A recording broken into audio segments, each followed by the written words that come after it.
இல்லை அது என்னதான் இருந்தாலும் சில நேரத்தில் வந்து நம்ம பிறந்த மண் பிறந்த குடிங்கிறதெல்லாம் மறக்க முடியாது. புரியுதுங்களா? அவர் வந்து தத்தெடுத்து வளர்த்த புள்ளனாலும் அவர் பிறந்தது வந்து ஆமாம் விசிகா அப்படிங்கிறதுனால அந்த பிறப்பு ரத்தங்கிறது உள்ளுக்குள்ளார இருக்கிறதுனால அது வந்து வெளியில் வந்தது.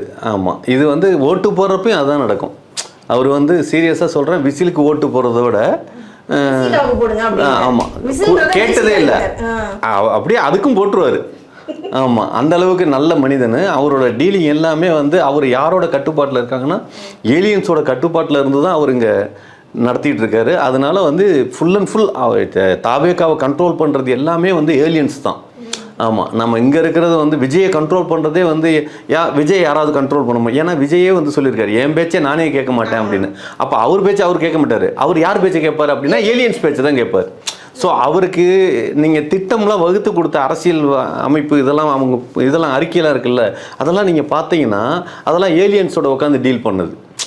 ஆமாம், ஏலியன்ஸ் ஒரு ஐடியா கொடுத்துருச்சு. ஆமாம், அவன் வந்து 2000 ரூபா கொடுக்குறான், இவனுக்கு 2000 ரூபா கொடுக்குறான், நீ 2500 போட்டுரு அப்படின்னு.